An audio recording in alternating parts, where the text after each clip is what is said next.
চিকিৎসারত অবস্থায় তাকে খুন করে ধর্ষণ করেছে, তার স্মরণে আমরা এই রক্তদান শিবির, আপনার গতকাল রক্তদান শিবির ছিল, আজকে স্বাস্থ্য পরীক্ষা শিবির, এবং সাথে সাথে আমাদেরই পার্শ্ববর্তী এলাকার আমাদেরই বাড়ির ছেলে ভোলার আবু সিদ্দিক হালদারকে পুলিশ নির্যাতনে, পুলিশ তাকে পুলিশ কাস্টাডিতে এমন অত্যাচার করেছে, জামিন পাওয়ার কয়েকদিনের মধ্যেই তাকে চিকিৎসা পরিষেবা দিয়েও তাকে বাঁচাতে পারা যায়নি, তাকে তার মৃত্যু হয়েছে, তার স্মরণে আজকে আমাদের এই স্বাস্থ্য পরীক্ষা শিবির। বন্ধুগণ, আপনারা জানেন দুটো বিষয় এখন মামলা চলছে। আরজি করটা নিয়েও আমরা দেখলাম কি রাজ্য সরকার কি কেন্দ্র সরকার কিভাবে তারা কি প্ল্যানিং করে তারা মূল হোতা যারা, মূল মাথা যারা, তাদেরকে বাঁচানোর অপচেষ্টা চলছে। কিন্তু এটা আমরা চুপ থাকবো না। এই হত্যাকাণ্ডের সাথে যে বা যারা যারা জড়িত আছে প্রত্যেককে চিহ্নিত করে সর্বোচ্চ শাস্তির ব্যবস্থা যাতে করা যায় সেটা আমরা দেখব। আর আবু সিদ্দিক হালদারের বিষয়টা আমাদের অলরেডি কোর্টে মামলা চলছে। সিআইডি কিছু ইনভেস্টিগেশন করে তার পক্ষ থেকে কিছু পেপার জমা দিয়েছে কোর্টে এফিডেভিট করে। আমরা এফিডেভিটের জবাবে আমরাও সেখানে জবাব দিয়েছি। ফাইনাল স্টেজে আছে, সামনের সপ্তাহে এটা হিয়ারিং হবে। আশা করছি যে পুলিশ কর্তারা বা যে পুলিশের মধ্য থেকে অনৈতিক কাজ করেছে, আমাদের আবু সিদ্দিক হালদারের উপর অত্যাচার করেছে, অত্যাচার করে তাকে এমন অত্যাচার করে তাকে মৃত্যুর কোলে ঢলে পড়তে হলো, সেই সমস্ত পুলিশ কর্তাদের বিরুদ্ধে আমরা কোর্টে গিয়েছি এবং কোর্টের মাধ্যমে শাস্তিরও ব্যবস্থা করব। অনেকে ভাবতে পারে দিনের পর দিন পড়ছে, তারিখ পে তারিখ, কিন্তু তাহলে হবেটা কি? কদিন আগে আপনারা দেখেছেন তৃণমূলের এক কাউন্সিলর একজনকে পিটিয়ে মেরেছিল, এই অভিযোগে যাবজ্জীবন কারাদণ্ড তার হলো। কদিন আগে হয়েছে, অর্ডারটা হয়েছে। তাহলে তৃণমূলের কাউন্সিলর ছাড় পাচ্ছে না, আর যদি পুলিশের, সব পুলিশ নয় ভাই, আমি সব পুলিশের বিরুদ্ধে নয়, পুলিশ আমাদের পরিবারের একটা গুরুত্বপূর্ণ সদস্য, পুলিশকে আমি সবসময় সমর্থন করি আর আগামী দিনেও সমর্থন করব। কিন্তু যে পুলিশ তৃণমূলের চাটুকারিতা করে, যে পুলিশ তোলা তুলে, যে পুলিশ অবৈধ কাজ করে, যে পুলিশ সংবিধান বহির্ভূত কাজ করে, সেই পুলিশের বিরুদ্ধে আমাদের আইনি লড়াই জারি থাকবে। আইনের মাধ্যমে সে সমস্ত পুলিশকে তার আওকাত আমরা বুঝিয়ে দেব। আমরা কোর্টে গিয়েছি, আমাদের আবু সিদ্দিক হালদারকে তুলে নিয়ে গিয়ে তার পরিবারের লোকের সোনা চুরি গেল, তার পরিবারের চুরি হলো। দুর্ভাগ্যের বিষয়, তাকে তুলে নিয়ে গিয়ে মারধর করে এমন টর্চার তার উপরে করেছে, তাকে মৃত্যুর কোলে ঢলে পড়তে হলো। এটা আমরা ছেড়ে দেব না। ফাইনাল হিয়ারিং আছে, আমরা অপেক্ষায় আছি। আমরা শুধু সময় দিন গুনছি। যারা যারা এর সাথে যুক্ত সেই সমস্ত পুলিশগুলোকে আমরা চিহ্নিত করে আইনের মাধ্যমে সর্বোচ্চ শাস্তির ব্যবস্থা করব। আমরা আইন হাতে তুলে নেইনি, আর আইন হাতে তুলে নেওয়ার পক্ষেও আমরা নয়। আমরা মানুষের আইনকে মান্যতা দিয়ে আইনের কোন জায়গায় গেলে এই অত্যাচারের বিরুদ্ধে সঠিক বিচার পাওয়া যাবে সেখানে আমরা পৌঁছেছি।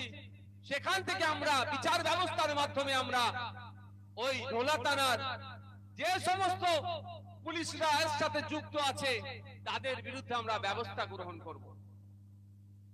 আমরা সাথে সাথে এটাও জানিয়ে রাখতে চাই যে দুর্ভাগ্য আমাদের, ডিজিটাল বলল মুখ্যমন্ত্রী স্বচ্ছতা আনার জন্য, ই-টেন্ডার ডিজিটাল অনেক কথা বলছে, কিন্তু যে সমস্ত থানাগুলোতে সিসিটিভি থাকার দরকার, থানার মধ্যে কি হচ্ছে 24 ঘন্টা রেকর্ড করা দরকার। সেই ঢোলা থানাতে যখন আমরা কোর্টের মাধ্যমে ঢোলা থানার সিসিটিভি ফুটেজ চাইতে চাইলাম আমরা, তখন আমাদের জানানো হচ্ছে, কোর্টকে জানানো হচ্ছে সিসিটিভি নাকি খারাপ ছিল। সিসিটিভি খারাপ ছিল কি ছিল না এর জবাবও কিন্তু আমরা কোর্টের মাধ্যমে নেব। আমাদের আবু সিদ্দিক হালদারকে যে অসভ্য পুলিশ কর্তাগুলো তারপরে অত্যাচার করেছে, আমরা তো তার পরিবর্তে হাত দিয়ে তাকে মারতে পারবো না, আইনের বাইরে আমরা চলি না, কিন্তু পেনের খোঁচাতে সেই পুলিশ কর্তার জামা গা থেকে পুলিশের ড্রেসটা খোলার আমরা সর্বোচ্চ চেষ্টা করব। কলকাতা হাইকোর্টে মামলা চলছে, আশা করছে কলকাতা হাইকোর্ট থেকে আমাদের পক্ষে রায় আসবে।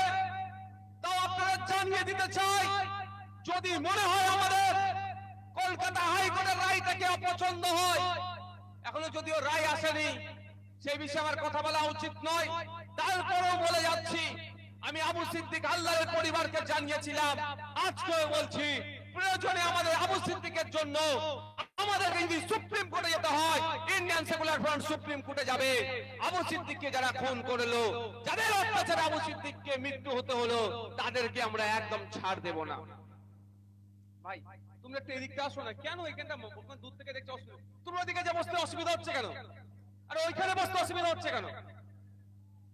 যাও না, ওখানে যাও না।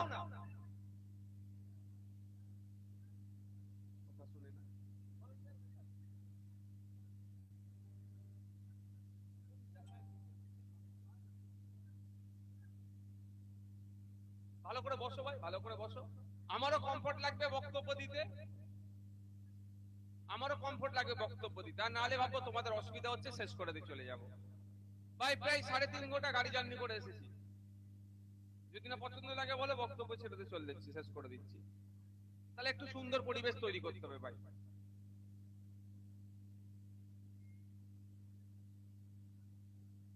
42 দিন ভাই জেল খেটেছি তোমাদের জন্য। এই মালিক ভাই আছে, মালিক ভাই প্রায় 60 দিনের ওপরে, তাই তো? কাদের জন্য? তোমাদের জন্য। আর তোমরা যদি একটু রোদকে না সহ্য করতে পারো, তাহলে আমাদের ভাবতে হবে, আমাদের রোদকে উপেক্ষা করতে পারছো না। এই বাবু, তোমার কি সমস্যা ভাই বলো তো? ওপরে চলে আসো, ওপরে পাঠিয়ে দাও, ওপরে চলে আসো।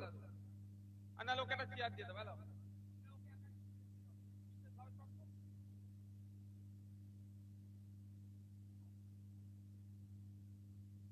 বিশেষভাবে সক্ষম ভাই আছে, ওকে বসতে দাও, ও নিচে বসতে ওর অসুবিধা হয়। যেটা বলছিলাম, তাহলে আমাদের আবু সিদ্দিকের উপরে যারা অত্যাচার করেছে, আমরা ছেড়ে কথা বলবো না। আমাদের তিলোত্তমা, আপনারা জানেন, আরজি কর মেডিকেল কলেজে ডিউটিরত অবস্থায় এক ডাক্তারকে খুন করা হলো, এক মহিলা ডাক্তারকে খুন করা হলো, তারপরে ধর্ষণ করেছিল তাকে। কারণটা কি? এত ডাক্তার ছিল, তিলোত্তমার উপরে কেন আক্রমণটা নেমে আসলো? এটা কি আপনারা একবারও ভাবতে জানার চেষ্টা করেছেন? ওর দোষটা কি? ও কি টার্গেট করা হলো কেন? ওর দোষটা এতটুকুই, আরজি কর মেডিকেলে যে সমস্ত অন্যায় কাজগুলো সংগঠিত হতো তার প্রতিবাদ করেছিল। কি অন্যায় কাজ সংগঠিত হয়েছিল আরজি কর মেডিকেল কলেজে? জাল ঔষধ দেওয়া হতো শুনলাম। এই কদিন আগে ধরা পড়লো, দেখলেন? সেলাইন জাল হওয়ার জন্য মারাও গিয়েছে শুনলাম। যে কোম্পানির সেলাইন এখানে চলছে, ওই কোম্পানির সেলাইন কর্ণাটক রাজ্যেও চলতো। কর্ণাটকের রাজ্য এই কোম্পানির সেলাইন নেবে না বলে লিখে দিয়েছে, এবং আমাদের রাজ্য সরকারকে সতর্ক করেছে যে 2 নম্বর মাল আছে, ওর আমরা নিচ্ছি না, ওতে সতর্ক থাকবেন। কিন্তু আমাদের রাজ্য সরকার ওই সেলাইন আমাদেরকে আবার দিচ্ছে। তো এই ধরনের অবৈধ কাজ হতো, এর প্রতিবাদ করেছিল। আর কি প্রতিবাদ করেছিল? ওটি অপারেশন থিয়েটার রুমে, অপারেশন রুমের মধ্যে রোগী আছে কি, রোগী থাকা অবস্থায় এরা আমোদ প্রমোদ করতে ব্যস্ত থাকতো ডক্টর গুলো, এর প্রতিবাদ করেছিল। আর কি প্রতিবাদ করেছিল? এরা জঘন্যভাবে আরো নোংরামি করেছিল। সেটা হচ্ছে কি, মর্গে অনেক মহিলাদের লাশ থাকে না, পোস্টমর্টম করে ওখানে রাখে, বা পোস্টমর্টমের পরে লাশগুলো নিয়ে যায় মর্গে থাকে, ওই মহিলা লাশগুলোর সাথে এই বর্বরগুলো, এই অসভ্যগুলো, এই তৃণমূলের ছত্রছাই লালিত পালিত এই সন্দীপ ঘোষদের নেতৃত্বে কিছু মানুষজন, কিছু লোকজন মিলে, এই যে যাকে রাজ্য সরকার যাদেরকে বাঁচানোর চেষ্টা করছে, এরা ওই মহিলাগুলোর সাথে কুকর্ম করে। মৃত মহিলাগুলো, ভাবতে পেরেছেন এটা কি লেভেলের অসভ্য? এদের কোনো লেভেল নাই। ওই মহিলাগুলোর সাথে কুকর্ম করে ভিডিও তুলে বাইরের মার্কেটে বিক্রি করত। এর প্রতিবাদ কে করেছিল? আপনার আমার বাড়ির মেয়ে তিলোত্তমা। এটাই ওর দোষ হয়ে গেল। ওই জন্য মেয়েটিকে খুন করলো, তারপরে তাকে ধর্ষণ করানো হলো। কেন খুন করে ধর্ষণ করানো হলো? স্বাভাবিকভাবে এখানে যদি কোনো একটা খুন হয়, খুন হওয়ার কারণ আমরা খুঁজতে যাই না ভাই, কি কারণে খুন করলো? আর যদি কাউকে ধর্ষণ করে তাহলে আমরা তৎক্ষণিক বলে দিই কি ধর্ষণ করেছে, বলে দেবে বলে ভয়ে খুন করে দিয়েছে। তাহলে কি দেখানো চেয়েছিল? যে ওকে ধর্ষণ করে খুন করে দিয়েছে। কেন খুন হলো? মাইন্ডকে ডাইভার্ট করে দেওয়ার জন্য। কিন্তু মানুষের প্রতিবাদ, আপনার আমার সকল মিলে যখন প্রতিবাদ করলাম, তখন আমাদের তিলোত্তমা কেন খুন হতে হলো? আস্তে আস্তে কেঁচো খুঁড়তে কেউ উঠে বার হলো। আসল জিনিসটা জানা গেল। এই বর্বর গুলো, এই অসভ্য গুলো, এদের বিরুদ্ধে তৎকালীন সময়ে ওখানকার একজন দায়িত্বশীল ঊর্ধ্বতন কর্তা মামলাও করেছিল, অভিযোগও দায়ের করেছিল, সরি মামলা নয় অভিযোগ দায়ের করেছিল যে এরা হসপিটালে অনৈতিক কাজ করে। কেমন অনৈতিক কাজ করে? ওই মরা লাশও এরা বিক্রি করে দেয়। আপনাদের আবাস যোজনার টাকা 10,000 20,000 চাইছে, এটা তো আপনাদের লেভেল আছে। ওরা মরা লাশকেই বিক্রি করে দেয়। এদের গুরু ওগুলো। আপনাদের এলাকায় যারা 20-25,000 টাকা চাইছে আবাস যোজনার বাড়ি না, টাকা না দিলে বাড়ি পাবেন না, দ্বিতীয় লিস্টের দ্বিতীয়বারের টাকা আসবে না, এদের গুরু ওরা। এরা 20-25 হাজারের খেলছে, ওরা 20-25 লাখে খেলে। মরা লাশ পর্যন্ত বিক্রি করে দিত। এর প্রতিবাদ করতে গিয়ে আমার বোন, আমার বাড়ির মেয়ে তিলোত্তমাকে খুন হতে হয়েছে। তাই আপনাদেরকে বলার আমার কারণ এটাই যে আপনার আমার জন্য কিন্তু খুন হয়েছে। আপনি আমি ট্রিটমেন্ট নিতে যাই আরজি করে, আপনি আমি সরকারি হসপিটালে ট্রিটমেন্ট নিতে যাই, আপনি আমি আপনার ডায়মন্ড হারবার মেডিকেল কলেজে ট্রিটমেন্ট নিতে যাই। কদিন আগে দেখলাম এই 2-3 দিনের ঘটনা, ওখানে একটা নাবালিকা মেয়ে ট্রিটমেন্ট নিতে গিয়েছিল, ওখানকার সাফাই কর্মীরা তার সাথে শ্লীলতাহানি করেছে। এই সাহস পেয়েছে কিভাবে? কোথা থেকে সাহস পাচ্ছে একজন সাফাই কর্মী ওই একজন নাবালিকার সাথে এই কুকর্ম করার, শ্লীলতাহানি করার? ওর দিকে সাহস পাচ্ছে আরজি করে। ও আরজি করে দেখলো, খুন করে ধর্ষণ করে দিল, বাকি সবাইকে বাঁচিয়ে নিয়েছে তৃণমূল। আমি একটু শ্লীলতাহানি করলে আমাকে হয়তো দাদা বাঁচিয়ে নেবে, এই জন্য সাহস পাচ্ছে। আর ওই যদি আরজি করার সাথে ঘটনার সাথে যারা যুক্ত ছিল তাদেরকে যদি শাস্তির ব্যবস্থা হতো সবার, তাহলে এর মনে যদি কোনো পাপ থাকতো, মনের মধ্যে কি কবর দিয়ে দিত না, মনের মধ্যে দাহতি করে দিত না? কিন্তু সেটা করেনি। আমরা কি দেখলাম? যে একদম স্বাভাবিক সাধারণ ভাবে আপনাদের বলি, এটা তো আর একটা প্রাইমারি স্বাস্থ্য কেন্দ্র নয় যে একটা ডাক্তার থাকবে একটা সময়, ওটা একটা মেডিকেল কলেজ। কত ডাক্তার আছে একসাথে ট্রিটমেন্ট মানে ডিউটি করছে। তাহলে আমি বলছি না অন্য ডাক্তারগুলোকে ধরে জেলের মধ্যে রাখো, এটাও তো হতে পারতো সিবিআই। ওই সময় উনার সাথে ওই মানে তিলোত্তমার সাথে যারা ডিউটি করছে, ঘটনাটা কি জিজ্ঞাসাবাদ করা যেত তো, কিন্তু কাউকে জিজ্ঞাসাবাদ করেছে? সিবিআই তো দাদা দিদি সেটিং হয়ে গেছে। ও মোদির সিবিআই আর দিদির পুলিশ এক হয়ে গেছে। বাঁচাতে হবে। বড় লোকের দামাল ছেলেরাই অন্যায় করে ফেলেছে, তাদের ভাষায় অন্যায়। এটা ভুল করে ফেলেছে, ছোট্ট ঘটনা ঘটিয়ে ফেলেছে, এটা বাঁচাতে হবে। এই জন্য কি দেখলাম আমরা? বাঁচিয়ে দেওয়া হচ্ছে। 64 জনকে নাকি সিসিটিভিতে পাওয়া গেছে ওই সময়ের মধ্যে ওখানে আসা যাতায়াত করেছে। ওই 64 জনকে ধরে তো জিজ্ঞাসাবাদ করতে পারে যে তুমি ওই সময় ওখানে কেন যাতায়াত করছিলে। কলকাতা পুলিশ লাল জ্যাকেট পরে একটা লোককে দেখাচ্ছিল, উনি নাকি ফিঙ্গারপ্রিন্ট এক্সপার্ট, কিন্তু পরবর্তীতে কি দেখলাম ও ফিঙ্গারপ্রিন্ট এক্সপার্ট নয়, কলকাতা পুলিশের কেউ নাই, বহিরাগত। তাহলে তাকেও তো জিজ্ঞাসা করতে পারতো যে তুমি ওই সময় ওখানে কেন গিয়েছিলে, তোমাকে কে যেতে বলেছিল, তুমি কি করছিলে গিয়ে? এটাও সিবিআই করেনি। 64 জন যে দেখা গিয়েছে সিসিটিভিতে যাতায়াত করছে, সিবিআই নাকি তাদেরকে চিনতে পারেনি। তাহলে অপদার্থ গুলোকে আপনার আমার মায়ের শ্রমের টাকা দিয়ে, আপনার আমার মাথার ঘাম ঝরানোর টাকা দিয়ে তাদের মাইনে দিয়ে রেখেছি অপদার্থ সিবিআই গুলোকে। তারা যদি 64 জনের মধ্যে একজনকেও না চিনতে পারে, তাদের তো চাকরিতে থাকা অনুচিত বলে মনে করি। চাকরি থেকে তাদের পদত্যাগ করে দেওয়া দরকার। চিনতে পারেনি নয়, দিদি দাদাকে বলে দিয়েছে আপনার সিবিআই না কাউকে চিনতে পারে। ওখানে আর বলতে পারছে না সিসিটিভি খারাপ, আমাদের আবু সিদ্দিকের মতো ব্যাপারটা। ওখানে সিসিটিভি পেয়ে গিয়েছে, ওখানে পেলেও কি বলছে চিনতে পারছি না। চিনতে না পারলে ওর নাম ওর ছবিগুলো পাবলিশ করে দিক না ভাই, ফেসবুক হোয়াটসঅ্যাপ সোশ্যাল মিডিয়া পেপারে দিয়ে দিক। এই মালগুলো কে কে আছে দেখো তো, আমি মাল বলছি ওদেরকে। ওরা অভদ্র বর্বর। 64 জনের মধ্যে যারা খারাপ নিয়ে তখন ছিল তাদেরকে বলবোই ভাই, ভালো বলবো নাকি তাদেরকে? তাদের গোলাপ ফুল দেবো নাকি? গোলাপের কাঁটা দেবো তাদেরকে, ফুল তাদেরকে দেবো না। তো ওই 64 জনের ছবি তো পাবলিশ করতে পারে সোশ্যাল মিডিয়াতে, বিভিন্ন পত্রিকা মাধ্যমে, যে এই 64 জন গুলোকে চিনতে পারছেনি। আপনার পাশের বাড়ির কেউ বা এদের কেউ যদি চিনে থাকেন, এদের ঠিকানা নামগুলো একটু বলে দিন তো আমাদেরকে, তাহলে দুধকে দুধ পানিকে পানি হয়ে যাবে। যেভাবে চোর ডাকাত ধরে না মাঝে মধ্যে পেপারে আসে যে ওয়ান্টেড, একে খুঁজে দিতে পারলে এত টাকা পুরস্কার দেওয়া হবে। আমাদের পুরস্কারের দরকার নেই, ওই 64 জনের ছবি পেপারে দিয়ে দিই, আমরা বিনামূল্যে আমার বোনের জন্য আমরা খুঁজে দেব। দিচ্ছে না কেন? দিলেই তো অনেক তৃণমূল নেতার, বড় বড় নেতার ছেলেদের নাম চলে আসতে পারে। দিলেই তো তৃণমূলের মামার ছেলে, পিসির ছেলে, তৃণমূলের আত্মীয় ছেলের নাম চলে আসতে পারে। তাদের তো জেল খাটতে হবে, ফলে তাদের গুলো এড়িয়ে যাচ্ছে।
ভালো তো ভাই, আর 5-7 মিনিট বক্তব্য দেবো, অসুবিধা নেই তো? কারো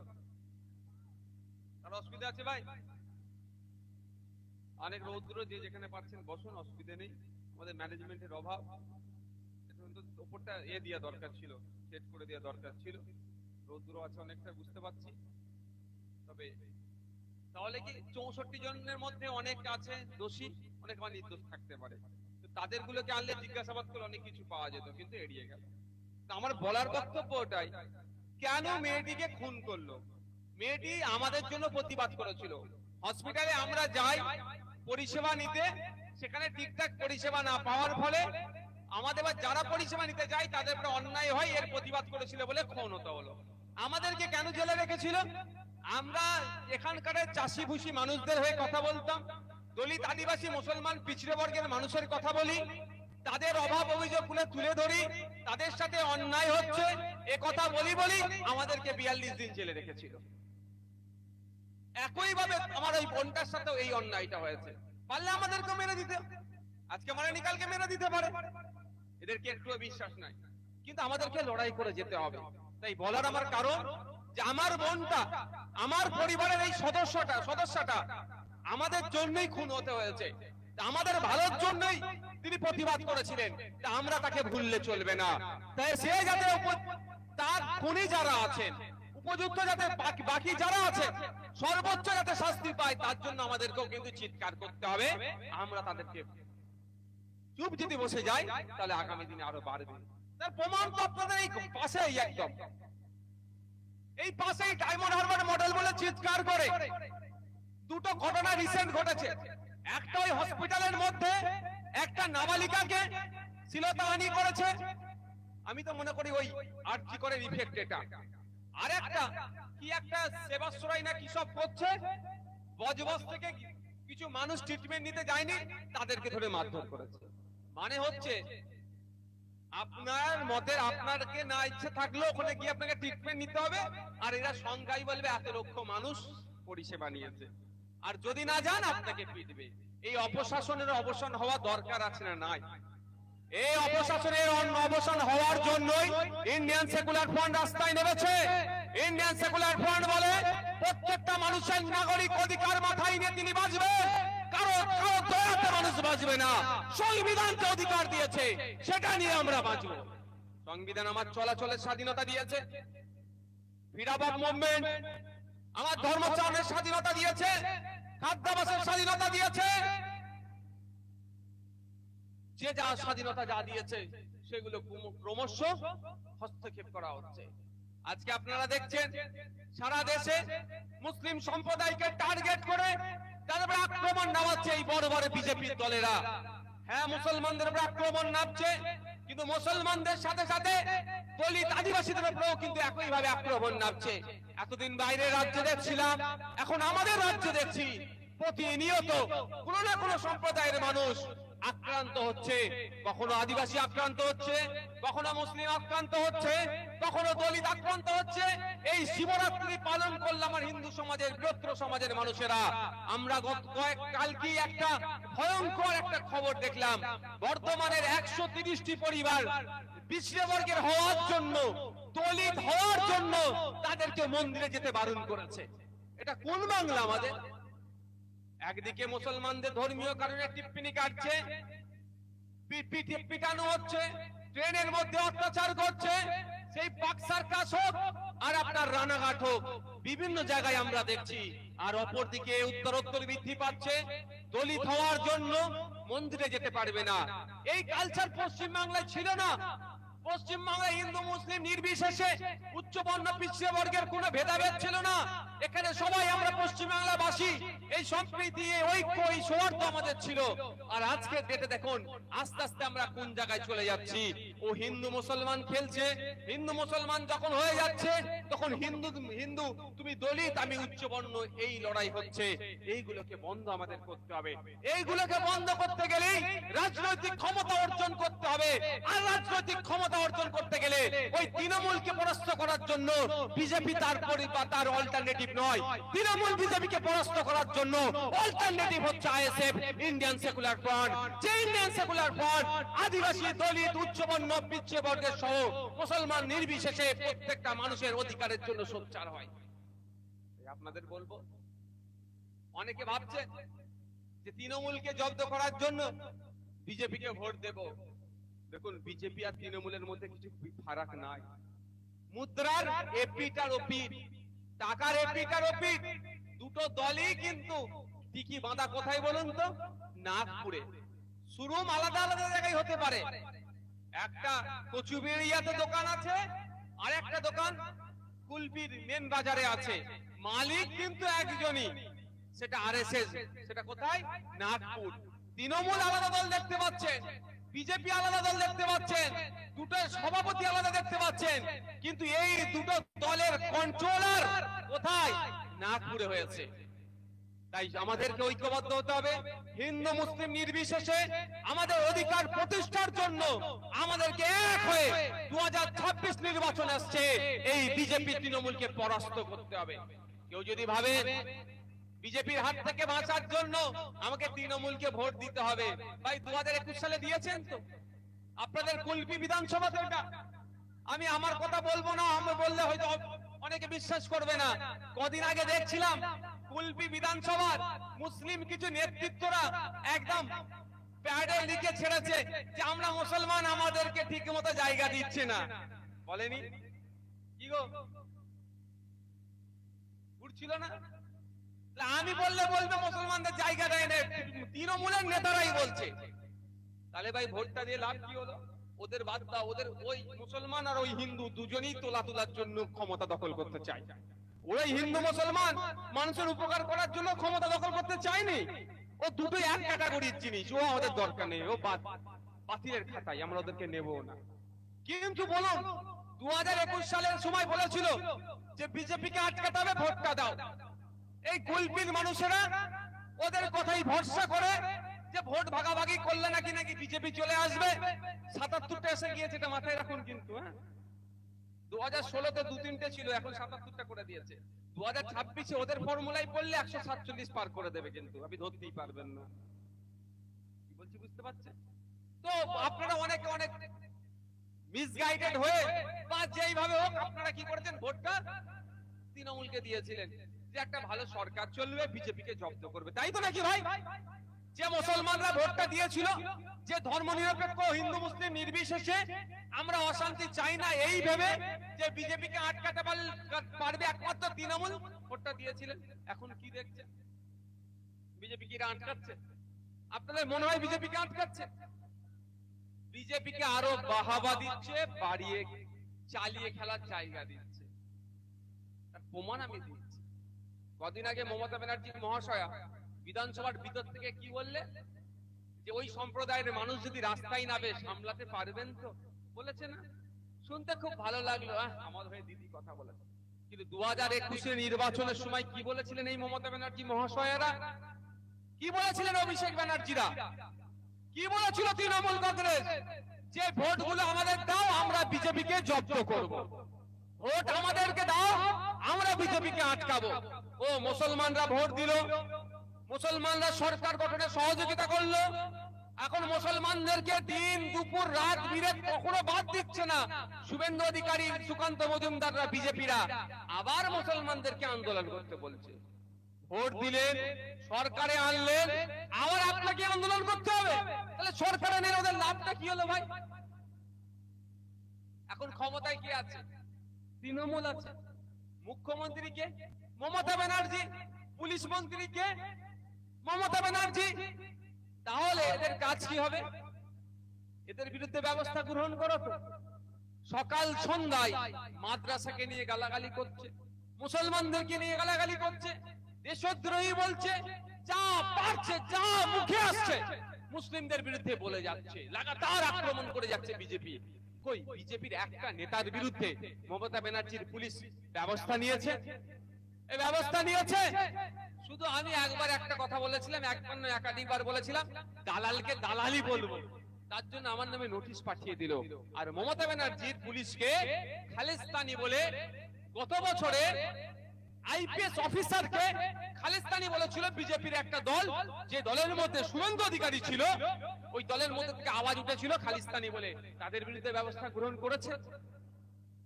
তার বিরুদ্ধে করেনি। আর আমি দালালকে দালাল বলেছিলাম, এখনো বলছি ওই অফিসারটা দালাল। আমার সামনে দেখা হলে আবার বলবো কেমন দালালি তোমার চলছে। যতদিন দালালি করে যাবে ওকে দালালি বলবো। আমার নামে নোটিশ পাঠিয়ে দিল, আমার নামে মামলা করে দিল। বুঝতে হবে আপনাদের, শুভেন্দু বাবুরা সকাল বিকাল বিষ উগলাচ্ছে, তাদের বিরুদ্ধে ব্যবস্থা গ্রহণ করছে না।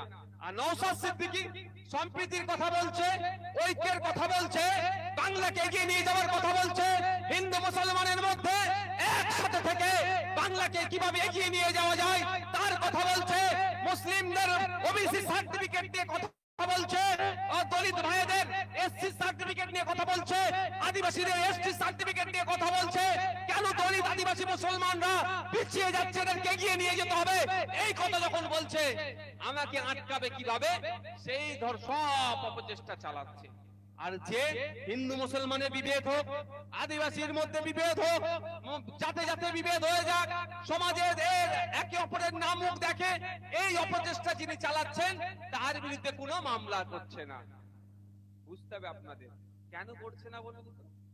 যত জানে শুভেন্দু অধিকারী যত মুসলমানদেরকে গাল দেবে, যত মাদ্রাসার বিরুদ্ধে কথা বলবে, মুসলমানদেরকে ভয় দেখানো যাবে। এই ভোট আগিয়ে আসছে, আবার কিছু মলি সাহেব দেখবেন বাজারে আসবে। আবু সিদ্দিককে হত্যা করলো, তা নিয়ে কোনো মলি সাহেবের মুখে কথা নাই। সাবির মল্লিক হরিয়ানায় কাজে গিয়েছিল, তাকে পিটিয়ে মেরে দিল, তার নিয়ে কোনো কথা নাই। সংখ্যালঘু উন্নয়ন খাতে যে টাকা বরাদ্দ করা হয়েছে, সে টাকার অনেক সময় 40% খরচ হয়নি কেন, এই নিয়ে প্রশ্ন তোলার মতো মলি সাহেবকে খুঁজে পাওয়া যায় না। কিন্তু সেই মলি সাহেবকে দেখা যায় বলে বিজেপি এসে যাবে, ভোটটা ঠিক জায়গায় দাও। এইবার ওই মলি সাহেবরা যদি আসে, তার জবাব দেবেন তো? এই জবাব দেবেন তো? গণতান্ত্রিক প্রক্রিয়ায় জবাব দেবেন। তাকে জিজ্ঞাসা করবে, 5 বছর আমরা ভোট দিয়েছি, এটা তোমাকে আগে জবাব দিতে হবে। শুভেন্দু অধিকারী যখন মুসলমানদের বিরুদ্ধে কথা বলেছিল, তোমার তিনি কি করেছে আগে জবাব দাও, তারপরে বিজেপির ভয় আমাদেরকে দেখাবে। জিজ্ঞাসা করবেন, এই 5 বছরে কটা মুসলিম ছেলে চাকরি পেয়েছে, তার জবাব আগে দাও, তারপরে তুমি বিজেপির ভয় দেখাবে। তুমি বিজেপির ভয় দেখাচ্ছ, আর মুসলমানদের চাকরি নয়। তুমি বিজেপির ভয় দেখাচ্ছ, আদিবাসীদের চাকরিগুলো বিক্রি হয়ে যাচ্ছে। তুমি বিজেপির ভয় দেখাচ্ছ, এসসিদের চাকরিগুলো বিক্রি হয়ে যাচ্ছে। তোমার মুখে কথা নাই, আর পরিযায়ী পাখির মতো বছরে একবার 5 বছর পর পর এসে বিজেপির ভয় দেখিয়ে আমাদের ভোট লুটেছিল 2021-এ। আর আমরা হতে দেব না। কে আসবে কে যাবে আমার দেখার দরকার নাই। 2026 সালে আমরা 10 থেকে 20টা বিধানসভায় পাঠাবো, যে নওশাদ সিদ্দিকীর মতো লড়ে নেওয়ার মতো মানুষ হবে তো নাকি? এই চক্করে যদি আপনারা পড়েন, আবার বিজেপিকে আটকাতে হবে, তাহলে কি হবে? আবার তৃণমূলকে বলবে ভোট দাও, তাই তো নাকি? একবার ওটা বলেন, আর একবার বলেন।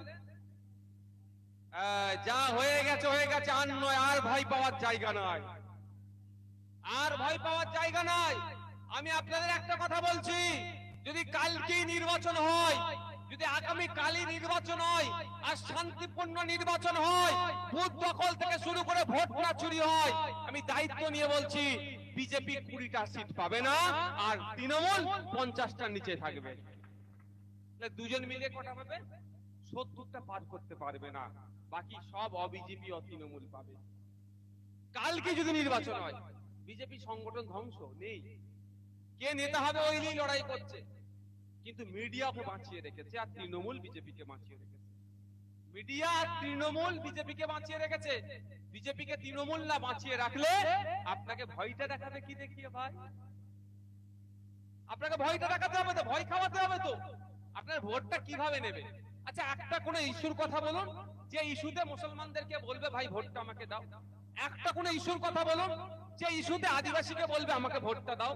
একটা কোন ইস্যুর কথা বলুন, যে ইস্যু দেখিয়ে দলিত ভাইটাকে বা বাংলার নাগরিককে বলবে ভোটটা আমাকে দাও। কোন ইস্যু আছে যে এটা আমি করেছি আমাকে ভোটটা দাও? বলো, একটা ইস্যু দেখাতে পারবে? লক্ষ্মীর ভান্ডার, মায়েদের বলবো, ওরা বলতে পারে যে সরকার নাকি হেরে গেলে লক্ষ্মীর ভান্ডার আসবে না, বন্ধ হয়ে যাবে। মায়েদের বলি দুটো কথা বলবো। প্রথম কথা, যে প্রকল্প একবার শুরু হয়েছে, সে প্রকল্প কোন সরকারের সাহস হবে না বন্ধ করা। বরঞ্চ যদি আইএসএফ কে সুযোগ দেয়, আমরা 1000-1200 পক্ষে নয়, মানে মা পিছু 5000 কিভাবে পাবে তার ব্যবস্থা আমরা করব। এখন মায়েদের হাতে 1000-1200 দিচ্ছে, আর মায়ের ছেলের ভবিষ্যৎটা ধ্বংস করে দিচ্ছে। আমরা মায়ের ছেলের ভবিষ্যৎকে সিকিউর করব, মায়ের হাতেও যাতে 5000 আসে তারও আমরা ব্যবস্থা করব। মায়ের ছেলের ভবিষ্যৎটা কেমন করে করছে ধ্বংস? আমি এতদিন বলে আসতাম, এবার পেপারে বেরিয়ে গিয়েছে যে একটা টিচার তালাও মারছে, ঘন্টাও দিচ্ছে, মিড ডে মিলের রান্নাও করছে, সেও আবার কিভাবে পড়াবে। বলে আসতাম না, পেপারে কদিন আগে বেরিয়েছে। মায়েদের বলবো, আপনাদের লোকাল প্রাইমারি স্কুলগুলোতে যাবেন তো, হাই স্কুলে যাবেন তো একবার। এখানে প্রাইমারি স্কুল কোথায় আছে? বলবো কটা জোরে বলবো, কোথায় প্রাইমারি স্কুল আছে? আচ্ছা, কি বার? কালকে খোলা থাকবে। কখন ছুটি দেয় তো বোঝা মুশকিল, সবসময় ছুটি ছুটি ছুটি, ওই জন্য কালকে খোলা থাকবে নাকি জিজ্ঞাসা করছে। স্কুল এত বন্ধ থাকবে কেন ভাই? এত ছুটি কেন? ওটা পড়ার জায়গা তো। কেন স্কুলগুলো ছুটি দেয় বলুন তো? ভালো লাগে না? আমাদের বাচ্চাগুলো একটু ফাঁকি মারতে যায়। ওই স্কুলে যত কম যাবে বাচ্চারা তত কম শিখবে। যদি নওশাদ সিদ্দিকী, আব্দুল মালিক মোল্লা হয়ে ওঠে, বিপদ আছে বেশি বেশি। যত পারো এদেরকে কম শেখাও। ওই স্কুলগুলোতে গিয়ে দেখবেন 200-300 বাচ্চা পড়াশোনা করছে, 2 থেকে 3টে টিচার। মায়ের হাতে 1200 টাকা দিচ্ছে আর মায়ের ছেলের ভবিষ্যৎটা ওই হাত দিয়ে গলা টিপে দিচ্ছে। মায়ের হাতে 1200 দিচ্ছে, ওই মায়ের ছেলেটা কষ্ট করে ভ্যান চালিয়ে বাপ মাঠে গিয়ে মাছ ধরে রং করে যে যার মতো কাজ করে দিনে 300 350 টাকা ইনকাম করছে। ওই 300 350 টাকা ইনকাম করে ছেলেটাকে বড় করছে, যেমন করে পড়িয়ে প্রাইভেট টিউশন দিয়ে পড়িয়ে মেধাযুক্ত করিয়েছে, 330 টাকা ফর্ম ফিল আপ করে চাকরিতে বসেছে। দুর্ভাগ্যের বিষয় 10 লাখ দিতে পারেনি, চাকরি হবে না, হচ্ছে না। কিন্তু মায়ের হাতে 1200 মাসে মাসে দিয়ে যাচ্ছে, ওটা বন্ধ করবো আমরা। মাকে 5000 দেওয়ার ব্যবস্থা করব। মায়ের ছেলেটা মায়ের মেয়েটা 330 টাকার ফর্ম ফিল আপ করে যাতে যোগ্যতার ভিত্তিতে চাকরি পায়, তার ছাড়ার ব্যবস্থা আমরা করব। কোনো 10 লাখ 15 লাখ লাগবে না। আমাদের কোনো এরকম বিখ্যাত চর্চিত কাকু নাই যে কাকুকে বলবো 15 কোটি টাকা না দিলে, না কাকুকে বলবো যদি টাকা বেশি না দেয় ওই ক্যান্ডিডেট গুলোকে গ্রেফতার করিয়ে দেব, ওদেরকে ট্রান্সফার করিয়ে দেব। আমাদের কোনো কাকুই রাখবো না। তো টাকা তুলবে কে ভাই? আপনার ছেলের যোগ্যতা আছে, পরীক্ষা দিতে যাবে, পরীক্ষার শেষে রেজাল্টটা ইন্টারনেটে আপলোড করে দেব, ভাইবার বেঞ্চে যাবে, ভিডিও থাকবে আপনার ছেলে কি উত্তর দিচ্ছে, ভাইবার টেবিলে যারা বসে আছে যে কোনো সময় চ্যালেঞ্জ করলে ভিডিওটা দেখতে পাবে। দুধকে দুধ পানি কেউ বানিয়ে হয়ে যাবে। আপনার ছেলে বেশি যোগ্যতা চাকরি পাবে, ওনার ছেলের কম যোগ্যতা উনি পাবে না, কিন্তু মধ্যখানে টাকার বিনিময় রাখবো না। সহজ পদ্ধতি করে দেবো একদম।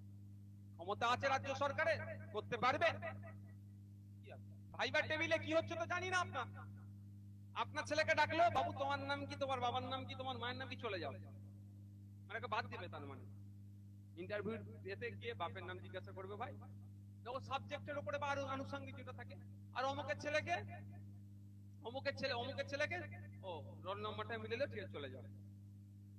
কি হলো? অমুকের ছেলে চাকরি পেয়ে গেল, আপনার ছেলে পেল না। মানে অমুকের ছেলে 15 লাখ মেরে দিয়েছে।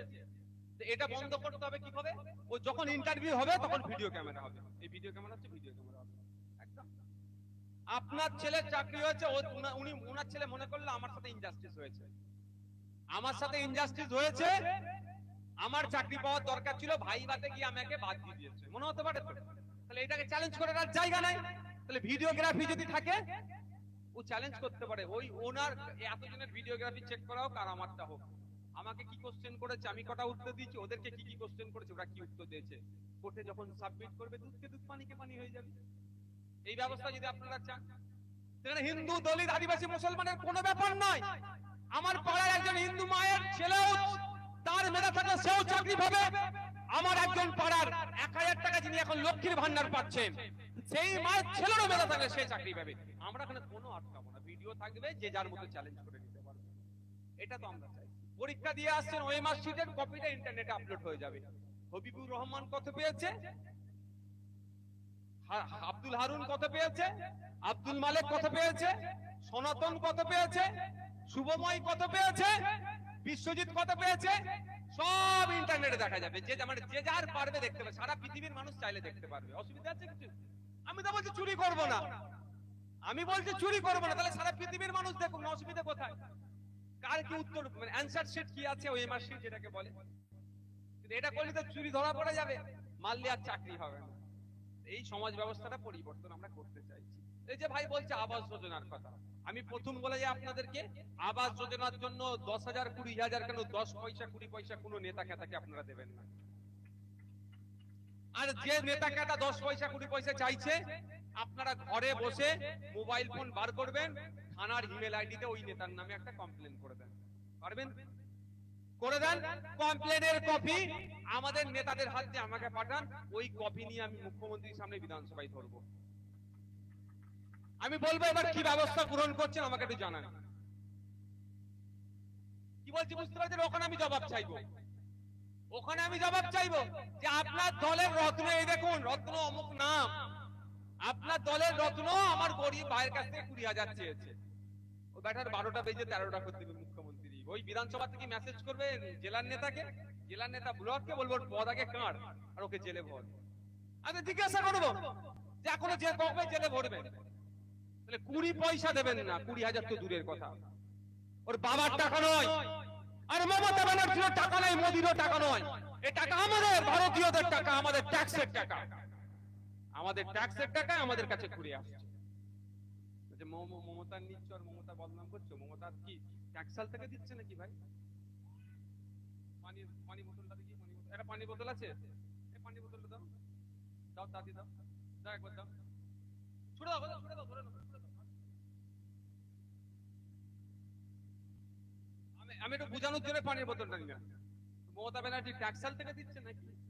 মোদির টাকা নাকি এটা? হ্যাঁ, মোদির কি গুজরাটে টাকা ছাপানো মেশিন আছে নাকি? না 4 বিঘা জমি বিক্রি করে দিয়ে আপনার 4টে বাড়ির জন্য টাকা দিচ্ছে, এরকম ব্যাপার আছে নাকি? না অভিষেক বাবু নিজের কাছ থেকে টাকা দিচ্ছে ওর এমপির মাইনে থেকে? টাকা আপনার, আমার টাকা। টাকাটা কোথা থেকে আসছে জাস্ট আমি এটা বুঝিয়ে দিই। এই পানির বোতলটার দাম কত? 20 টাকা। কি করে জানলেন? MRP, maximum retail price, MRP, তাই তো? আমরা চাই এর থেকে দাম কমানো, বাড়লে আইনত করা, যদি কেউ বাইরে বেরিয়ে নেয় তার বিরুদ্ধে আইনত ব্যবস্থা নিলে সে কিন্তু ধরা খাবে। চেষ্টা করি এর থেকে দাম কমানো, কিন্তু সবাই দেখতে দেয় যে এমআরপি আছে এর থেকে দিতে পারবো না, তাই তো? ওর নিচে দেখবেন একটা ছোট্ট করে লেখা থাকে inclusive of all taxes, inclusive of all taxes, সমস্ত ধরনের ট্যাক্স দিয়ে এটার দাম 20 টাকা। এই ট্যাক্সের একটা অংশ কেন্দ্রে চলে যায় আর একটা অংশ আমাদের রাজ্যে চলে যায়। সেটা কেমন? CGST, central GST, state GST, দুটো। তাহলে একটা রাজ্য থেকে যায় আর একটা কেন্দ্রে, রাজ্যটা আবার ঘুরে আসে, ঠিক আছে, জিএসটির মাধ্যমে। আর একটা ভাবে কিভাবে ট্যাক্স দেই, এখন মানে 12 লাখ দেখিয়েছে, 12 লাখের না কত বলেছে এখন? এবারে মনে হচ্ছে 12 লাখের বেশি কারো টাকা থাকলে ট্যাক্স করবে। 12 লাখ বছরে কামাই এখানে একজনও আছে? হ্যাঁ, আমার মনে হয় একজনও নেই। আমাকে 1,22,000 টাকা মাইনে দেয়, আমি মনে আছে এখানে।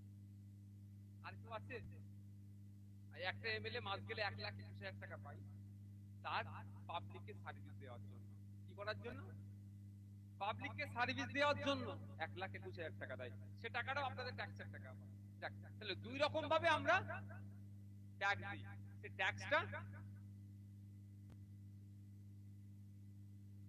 সেই ট্যাক্সটা জমা হয়, জমায় কেন্দ্রের বিভিন্ন প্রকল্প হয়, দেখেছেন তো? বা কেন্দ্র সরকারের আন্ডারে যারা থাকে তাদের মাইনে টাইনে দেওয়া হয়, আর কেন্দ্রের যে প্রকল্প আছে সেইগুলো চলে, আর স্টেটে যেটা আছে স্টেটের প্রকল্প সেটা চলে। তো এই যে আবাস যোজনার কথা যদি বলি, এখন বাংলা আবাস যোজনা দিচ্ছে এরা, এর একটা টুইস্ট আছে এর মধ্যে। বাংলা আবাস যোজনা, তাহলে এই টাকাটা কোথা থেকে আসছে ভাই বলেন? কোথা থেকে আসছে? আপনাদের ট্যাক্সের টাকা। তাহলে আপনাদের ট্যাক্সের টাকা এক জায়গায় করে যারা গরিব, যাদের উপরে মাথায় ছাদ নাই, যাদের কাঁচা বাড়ি, পাকা বাড়ির লোকেরও ট্যাক্স, কাঁচা বাড়ির লোকেরও ট্যাক্স, তারা দিয়ে বাড়ি বানানোর জন্য দিচ্ছে। তাহলে মমতা ব্যানার্জি নিজস্ব টাকা নয়, তাহলে ওখান থেকে আপনি 20,000 টাকা কেন কাটমানি দেবেন? কেন দেবেন আপনি? আপনি জানেননি বলে আপনাকে ধরা হতো, টাকা কাটিং করে নিচ্ছে। আমি আপনাদের বলে রাখি, যে কাটমানির জন্য টাকা চাইবে দেবেন না, দেওয়াটা কোনো প্রশ্নই আসছে না। উল্টে বলবে এই চুপ কর, তোদের যে মন্ত্রী যে গাড়ি চেপে ঘোরে, ওই গাড়ির কেনার টাকাটাও আমার ট্যাক্সের টাকা আছে, ওই গাড়ির ডিজেলও আমার টাকায় চলছে। উত্তর দেবেন তো ভাই? গভর্নমেন্ট অফ ওয়েস্ট বেঙ্গল লিখা গাড়িতে দেখবেন মন্ত্রীরা চড়ে, ওই গাড়িটা সরকার কিনেছে। সরকার কোথা থেকে টাকা পেল? আপনার ট্যাক্সের টাকা থেকেই তো কিনেছে। আপনার এলাকায় অনেকে ভিক্ষা করে, তো গরিব মানুষ আছে, তো তারও ট্যাক্সের টাকা আছে। আর অত না চুপ হলে বলবেন এই চুপ কর, 14 তাই গরম পড়ছে, 14 তলার উপরে দিদিমণি বসেন, মুখ্যমন্ত্রী বসেন, এসিটা চিল এসি চাই ওখানে 14 তলার উপর, সূর্য থেকে একটু কাছে, এখানের থেকে 14 তলা, এখানের থেকে তো একটু কাছে সূর্য, গরম হতে পারে। যে এসিটা লাগানো আছে আর কারেন্টটা খরচ করে যে হাওয়াটা বার হচ্ছে, ঠান্ডা হাওয়াটা, সেটাও আমাদের পাড়ার একজন যিনি ভিক্ষা করে খান, তারও ট্যাক্সের টাকা দিয়ে হচ্ছে। সুতরাং আমাকে জ্ঞান দিতে আসবে না, বলতে পারবেন তো? কেউ চাইলে আজ থেকে উত্তর দেবেন 1 পয়সা। এবার হতে পারে আপনাদের কি বলতে পারে, যে প্রথমে না টাকা দিলে দ্বিতীয়বারের টাকাটা ঢুকতে দেব না, তাই তো? আপনি আপনার নিশ্চিন্তে থাকবেন, ওটা আমি বুঝে দেবো। আপনাদের টাকা নিয়ে যে সিস্টেমে কাজ করতে হয়, একটা টাকা খেয়ে ফেলবেন না, সেই সিস্টেমে কাজ করবেন। ছবি তুলবেন, ভিডিওতে জমা দিয়ে রিসিভ নেবেন, কারো কথা শুনবেন না। যদি আপনাদের টাকা আটকে দেয়, তখন আপনারা কি করবেন? ছবি তুলে দাঁড়িয়ে থেকে ছবি তুলবেন, লোকেশন ট্র্যাক ওখানে দিয়ে ছবিটা তুলে নিয়ে দরখাস্ত লিখবেন যে আমার নাম অমুক টু দা ভিডিও অত কুলপি ব্লগ, আমার নাম ওই এই এই এই জায়গায় বাড়ি, আমি প্রথম লটের বাংলা আবাস যোজনার টাকা পেয়েছিলাম, দ্বিতীয় লটের টাকা এখনো পাচ্ছি না, আমার প্রথম লটের টাকায় আমি এই করেছি। গিয়ে ভিডিওকে জমা দেবেন, জেরক্স লাগবেন, বলবেন স্ট্যাম্প মেরে দেন। যদি বলে স্ট্যাম্প নাই, ভিডিও ঘরের সামনে বসে পড়বেন। ওই ভিডিওর যে মাইনে হচ্ছে না, চকাচক জামা পরে আসছে, গাড়ি নিয়ে আসছে, ওটাও আপনার ট্যাক্সের টাকায় চলছে, এটা মাথায় রাখবেন। বুঝতে পেরেছেন কি বলছি? বুঝতে পারছেন তো? টাকাকে আটকাতে পারবেন? আপনারা ধরতে পারেননি বলে আটকে দেন। ঠিক জায়গায় ধরবেন, আর কোনো রাস্তা নেই, পালাবে। ওই আমি জানিয়ে দিই বলে আমার উপরে এত রাগ। এখানে শুভেন্দু অধিকারী মিটিং করলে কোনো ডিস্টার্ব হবে না, বিজেপির নেতা মিটিং করুক, কোনো ডিস্টার্ব হবে না। নওশাদ সিদ্দিকী মিটিং করলে ডিস্টার্ব কেন? নওশাদ সিদ্দিকী মিটিং করলে মানুষকে কিছু জানিয়ে দেওয়ার চেষ্টা করে, তার অধিকার সম্পন্ন। এটা হচ্ছে অন্যদের থেকে আইএসএফ এর তফাৎ। আইএসএফ এর মিটিং করলে অসুবিধা। আর গতকালকে আমাদের পক্ষ থেকে একটা রাস্তা খারাপ ছিল, একটা রাস্তা বসে একটা অবস্থান বিক্ষোভ হচ্ছিল, আমার কাছে ভিডিও আছে। একটা অফিসার দাঁড়িয়ে থাকতে থাকতে অন্য একটা অফিসার এসে কানে কি বললো দেখি শুয়ে পড়লো, আর নাকি বলছে আমাদের নাকি অফিসারকে মেরেছে। এবার যদি ওর রাগ হয়ে যায়, জামিন পেয়ে এসে ওইরকম করে যদি একটা ডান্ডালে অফিসারের মাথায় ঝাড়ে, তখন কি হবে? আমি করতে দিই না, এসব উচিত না, আমাদের পার্টির আইডিওলজি নয়। কিন্তু বলুন আপনারা, উচিত হবে কি মারাটা? যেমন মারাটা উচিত হবে না, একই ভাবে অফিসারের নাটক করাটা উচিত হবে না। তাহলে তো এটাও বলতে পারা যেতে পারে মমতা ব্যানার্জির পুলিশে মির্গি রোগী ভর্তি হয়ে গেছে। কেউ বলতেই পারে তো, মির্গি রোগী হয়ে যায় না, যারা হঠাৎ পড়ে যায়, ওই রুগী হয়ে গেছে। যে রুগী হয়ে গেছে তাকে কাছ থেকে অব্যাহতি দিয়ে তার পরিবারের দরকার লাগলে কাউকে একজনকে কাজ দিই। এই অসম্মত আমি মনে চলছে। যখনই প্রতিবাদ করতে চাইছেন, মামলা দিয়ে দিয়ে ঢোকানোর চেষ্টা করছে। আমার অপরাধ কি ছিল? আমাদের মাকলের ভাইদের অপরাধ কি ছিল? আপনাদের হয়ে কথা বলা। তো আপনাদের হয়ে কথা বলতে গিয়ে আমাদেরকে 42 দিন, মালিক ভাইকে 60 দিনের উপরে জেলে রেখেছিল।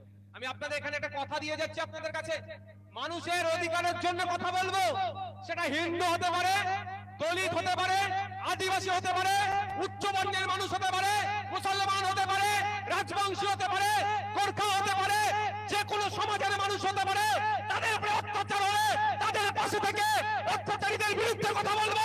তাদের একবার কেন, যদি 100 বার জেলে যেতে হয়, আমরা 100 বার জেলে যাব। গত কয়েকদিন আগে দেখেছিলেন, আমি ছুটে গিয়েছিলাম ডুয়ার্স, ওখানকার চা শ্রমিকদের সাথে অত্যাচার হচ্ছে, তাদের পাশে দাঁড়িয়ে তাদের দুর্দশার কথা শুনেছি। আগামী দিনে তাদের দুর্দশা নিয়ে কলকাতার রাজপথে আন্দোলন করব। তাতে যদি আমাকে ধরে আবার চলে দেয়, আমি হাসি মুখে চলে যাওয়ার জন্য করব। কারণ ওখানকার চা শ্রমিকদের সাথে কি অন্যায় হচ্ছে আমাদের জেনে রাখা দরকার। কারণ আপনাদের উপর অন্যায় হলে ওখানকার মানুষকে কথা বলতে হবে, আর ওখানকার মানুষের সাথে অন্যায় হলে আপনাদের কথা বলতে হবে, তাহলে তো আন্দোলন সংগঠিত হবে। ব্যাপারটা কি হচ্ছে? রামকে মারছে, রহিম সাইডে দাঁড়িয়ে দেখছে। রহিমের উপরে অত্যাচার হচ্ছে, রাম দূরে দাঁড়িয়ে দেখছে। এটা তো চাইছে আমরা রাম রহিমকে এক জায়গায় আনবো। রামের উপরে কিছু হলে রহিম ঝাঁপিয়ে পড়বে, রহিমের উপরে কিছু হলে রাম আগে বুক পেতে দেবে। এভাবে আমরা এগিয়ে যাব, যেটা দেশকে স্বাধীন করার ক্ষেত্রে হয়েছিল। তখনও চেয়েছিল ব্রিটিশরা হিন্দু মুসলমানের মধ্যে বিভেদ তৈরি করার চেষ্টা করেছিল। কি রটিয়ে দেওয়া হয়েছিল? Enfield rifle. কি বলেছিল? বন্দুকে যে টোটাটা যে ঢুকানো হবে, দাঁতে কেটে বন্দুকের মধ্যে ঢুকাতে হবে গুলিটাকে, আর ওটাতে নাকি গরু আর শুকরের চর্বি দিয়ে তৈরি। একটা খবর ছড়িয়ে দিয়েছিল।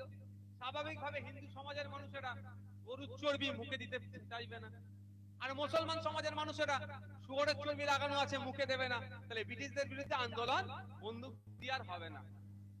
এটা চক্রান্ত ছিল। তো আজকের ডেটে ওই ব্রিটিশদের ওই প্ল্যানটাকে অন্যভাবে আনছে। আপনার এখানে স্কুলে টিচার নাই, ফাতেমাকে আলাদা করে দিয়েছে আর সরস্বতীকে আলাদা করে দিয়েছে। সরস্বতীও তার সন্তানের জন্য চিন্তিত, ফাতেমাও তার সন্তানের জন্য চিন্তিত। কিন্তু সরস্বতী তার জায়গা থেকে চিৎকার করছে পুকুরের ওপার থেকে স্কুলের টিচার চাই, ফাতেমা পুকুরের এপার থেকে বলছে স্কুলের টিচার চাই। আর সরকার 14 তলায় বসে ফিক ফিক করে হাসছে, বলছে বেটাদের স্কুলে আমি টিচার তো দেবো না। কারণ ও দুজন আলাদা আলাদা চিৎকার করে কিচ্ছু লাভ হবে না। আর যখন আমরা চাইছি কি ফাতেমা আর সরস্বতীকে পুকুরের যে দূরত্বটা ঘুচিয়ে এক জায়গায় দাঁড় করিয়ে চিৎকার করাতে, এটাই সরকার ভয় পাচ্ছে, এটাই সরকার ভয় পাচ্ছে। আপনার এখানকার স্বাস্থ্য কেন্দ্র কোথায় আছে বলুন? কুলপিতে গেলে হেভি ট্রিটমেন্ট হয়, কোথায় যেতে হয়? ওই ডায়মন্ড সুপার স্পেশালিটি হসপিটাল, সবাই সিট পায় না। আবার যদি সিট পাই তো আমার বাচ্চা বোনের শ্লীলতাহানি করে দিচ্ছে। কিন্তু আমার প্রশ্ন এখানে, কুলপির মানুষকে কেন কলকাতায় গিয়ে ট্রিটমেন্ট নিতে হবে? এই কুলপির মানুষের ট্রিটমেন্ট নিতে গেলে, ডায়মন্ডে যেতে গেলে তারা গাড়ি ভাড়া লাগছে ভাই বেশি করে, ওই রোজটা যাচ্ছে তো। আর যদি বুলাকে হতো সকাল 10টা 11টা 12টা পর্যন্ত কাজ করে গিয়ে টুক করে গিয়ে ডাক্তার দেখিয়ে চলে আসতে পারতেন না? কিন্তু যদি ডায়মন্ড যেতে হয় একদিন রোজ যাবে, যদি কলকাতা যেতে হয় তো 2 দিন যাবে। এটার জন্য হিন্দুও ক্ষতিগ্রস্ত হচ্ছে, মুসলমানও ক্ষতিগ্রস্ত হচ্ছে তো ভাই। এটা জাত ধর্ম নির্বিশেষে ক্ষতিগ্রস্ত হচ্ছে। কিন্তু এমন ধর্মের আফিন আপনাদের খাইয়ে দেওয়া হয়েছে, এই মুসলমান মুসলমান ও হিন্দু হিন্দু, এমন আপনাদের মধ্যে ঢুকিয়ে দেওয়া হয়েছে, ওই হোসান নাই যে আমরা 2টো রোজ কামাই করে কলকাতাতে গিয়ে ট্রিটমেন্ট নিতে হচ্ছে, আর এখানে আমাদের ধর্মের আফিন খাইয়ে দিয়েছে। দুজনই বলছে অন্যায় হচ্ছে, মুসলমানও বলছে সত্যি আমাদের কুলপি হসপিটালটাকে ভালো করা দরকার, আমার হিন্দু ভাইও বলছে কুলপি হসপিটালটাকে ভালো করা দরকার। কিন্তু ভালো কেন হচ্ছে না আর হবেও না? কেন বলুন? এক হয়ে লড়াইটা করছে না। যখন ওই রাম রহিম একসাথে বলবে হয় কুলপির হসপিটাল ঠিক করো আর নালে তুমি কেটে পড়ো, দেখবেন তখন চট চট করে কুলপি হসপিটালে স্বাস্থ্য পরিকাঠামো শ্রীবৃদ্ধি ঘটবে। তাই আমার বলার বক্তব্য এটাই। আমি আসবার সময় শুনছিলাম যে বিজেপি তৃণমূল হুঁশিয়ার সাবধান, একদম ঠিক স্লোগান, বাংলাতে বিজেপি তৃণমূলকে আমরা বাংলা ছাড়া করব গণতান্ত্রিক প্রক্রিয়া দিয়ে। বিজেপি কি করছে? 2014 সালের আগে কি বলেছিল? হিন্দু খাতরে মে হ্যায়, ভালো কথা। আমি ভেবেছিলাম কোন একটা সম্প্রদায় তাহলে বাঁচবে। বিজেপি আসলো, কি দেখলাম আমরা? তো আমি দায়িত্ব নিয়ে বলছি, 1947 সালে দেশ স্বাধীন হয়েছে, এটা 2025 সাল। এই সময়ে সারা ভারতবর্ষের হিন্দুরা 2014 আগে যতটা না বিপদে ছিল, এই লাস্ট এদের 11 বছরে তার থেকে কয়েক গুণ বেশি বিপদে পড়েছে। আমি উদাহরণ একটা দিলে বুঝতে পারবেন। ক্ষুধার সূচকে ভারতবর্ষ এখন কোথায় জানেন? 104 নম্বর। সারা পৃথিবীর 127টি দেশকে চালিয়েছে, খিদে থাকে পেটে, না খেতে পেয়ে দিন গুজরান করে। সমীক্ষা চালিয়ে আমাদের ভারতবর্ষের স্থান কত জানেন? 104-এ।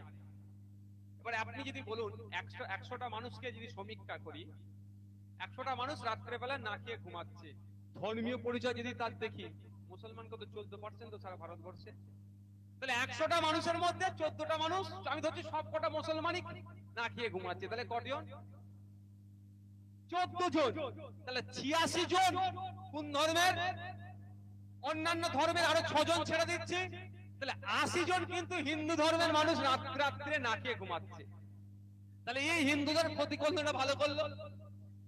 এই ক্ষতি করেছে, কিন্তু এমন ভাবে দেখাচ্ছে মুসলমানদেরকে জব্দ করছি, তোরা ভালো থাক, এটা দেখানোর চেষ্টা করছে। এই কাজ থেকে যে ছাঁটাই হচ্ছে, কাজ যে পাচ্ছে না, বেকারত্বের সংখ্যা বেড়ে যাচ্ছে।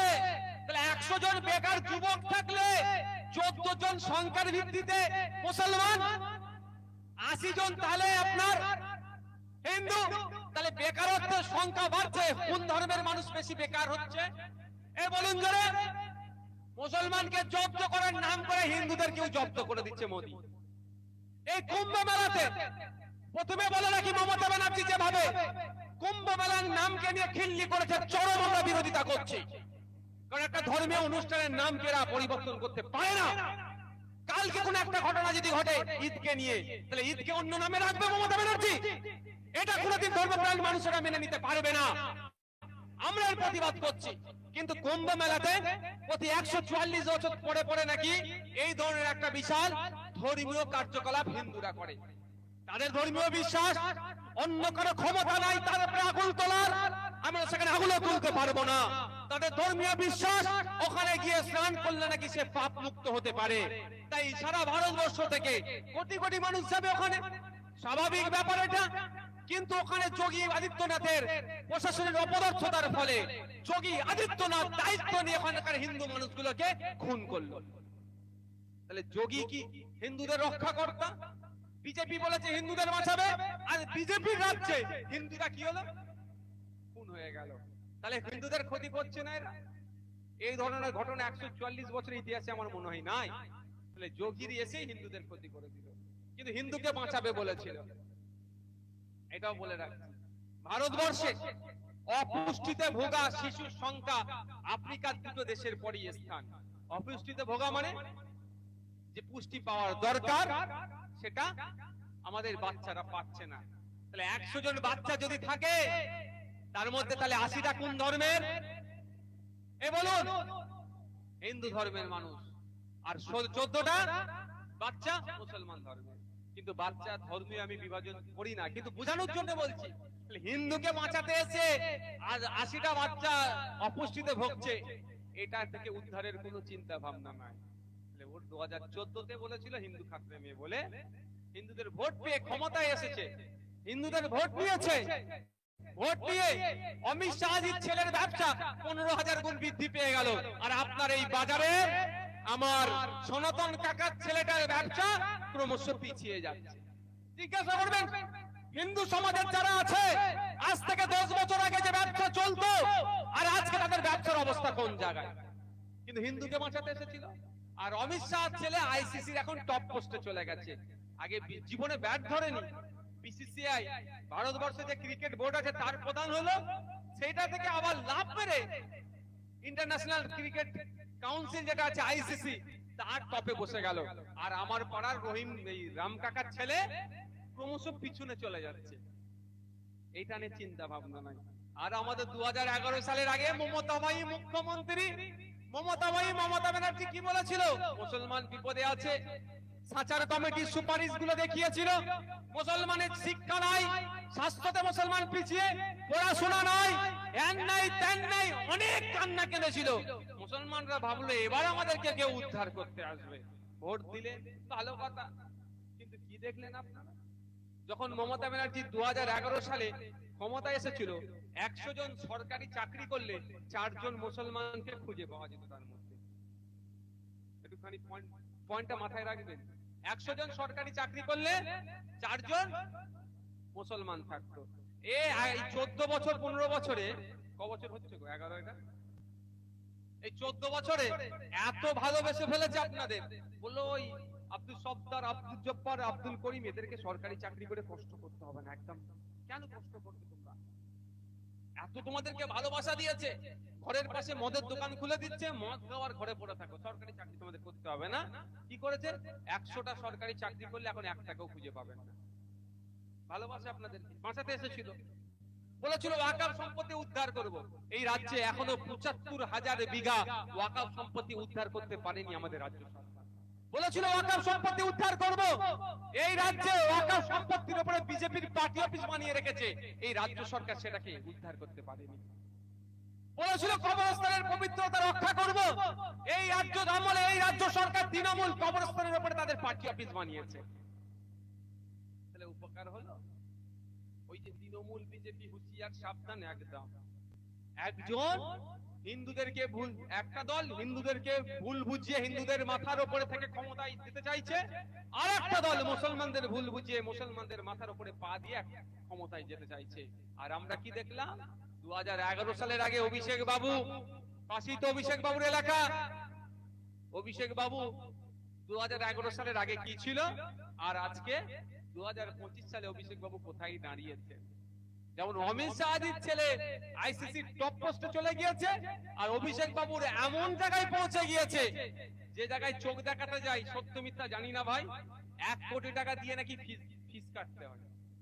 বুঝতে পেরেছেন? আমেরিকাতে যায় চোখের ট্রিটমেন্ট করতে। ওখানে যেমন আমরা সরকারি হসপিটালে গেলে বা বেসরকারি হসপিটালে গেলে বা ডাক্তারের কাছে গেলে 300 টাকা ফিস দিই, 500 টাকা ফিস দিই, আর সরকারি হসপিটালে গেলে 2 টাকা না 5 টাকা, হ্যাঁ 2 টাকার স্লিপ কাটতে হয় না? তো এই স্লিপ কাটে তারপরে তো আমি ঢুকতে পারি। তো অভিষেক বাবু যেখানে চোখ দেখাতে যায় সেখানে শুনেছি 1 কোটি টাকা নাকি ফিস দিয়ে যেতে হয়। তাহলে উনি মমতা ব্যানার্জির ভাইপোর উন্নয়ন হয়ে গেল, আব্দুল করিমের ভাইপো পিছিয়ে যাচ্ছে। মমতা ব্যানার্জির ভাইপোর প্রাসাদ সভা বাড়ি হয়ে গেল, আমার বাড়িতে হিংসা নয় ভাই, কিন্তু আমিও তো আব্দুল সত্তারের ছেলের বাড়িটা কাঁচা রয়ে গেল, একটু তো মনটা কষ্ট হয় না ভাই? তাহলে একজন হিন্দুকে বাঁচাতে এসে সে তার পরিবারকে উঁচুতে নিয়ে চলে গেল, একজন মুসলমানকে বাঁচাতে এসে তার পরিবারকে উঁচুতে নিয়ে চলে গেল। না হিন্দু বাঁচলো না মুসলমান বাঁচলো। তাই এই 2026-এ হিন্দু মুসলমানকে জোট বাঁধতে হবে। এই ধরনের রাজনৈতিক কারবারিদেরকে দুলিশ্বাত করতে হবে ভোটের মাধ্যমে। এবার সময় এসেছে আমার ভাইপোকে, আমার কাকার ছেলের কিভাবে উন্নতি হবে, আমার চাচার ছেলের কিভাবে উন্নত হবে, আমাদেরকে দায়িত্ব নিতে হবে। আমার রাত কাকার ছেলের উন্নতি আমাদেরকে করতে হবে, আমার আবুল সত্তর চাচার ছেলের উন্নতি আমাদেরকে দায়িত্ব নিয়ে করতে হবে। পারবেন তো নাকি ভাই? পারবেন তো ভাই? যারা দূরে আছেন বলুন পারবেন তো নাকি?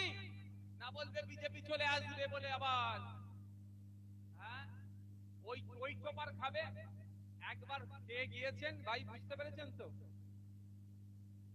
আমি খুব একটা মাছ ধরি না, কেন জানেন? আমার ধৈর্য একদম না। বুঝার এই টোপের কথা বলেছি বলছি আমার একদম ধৈর্য না। ওই জন্য আমি মাছ ধরতে গেলে আমাকে পাশে হয়তো বসে থাকে, আমাকে ছিপ দেয় না, ও ভেঙে টেঙে দেবো। আমি না বই, আমার ইচ্ছা যে টোপ ফেলবো সঙ্গে সঙ্গে টুকরাবে তুলবো, ভালো লাগবে, নাহলে আমার ধৈর্য নাই, ওই ধরে বসে থাকবো হয় না। কিন্তু আমি মাছটা ধরতে গেলে আমি সাইড সাইডে বসে থাকি, গল্প করি, ঠিক আছে, কিন্তু আমি ছিপে হাত দিতে চাই না। যেখানে খুব মাছ খাই সেখানেই ফেলি। তো দেখবেন অনেক সময় ওই ছোট ছোট মাছগুলোকে ছেড়ে দেয়, তাই না? আমি পাকাও মেরে বলি ওই ছাড়িস না, ওর যে বলে দেবে ওই দেখ বড় হলে ধরে আর বেরোতে দেবে না। আমি পাকাও মেরে বলি এই ছাড়বে না, লাস্টে ছাড়বে।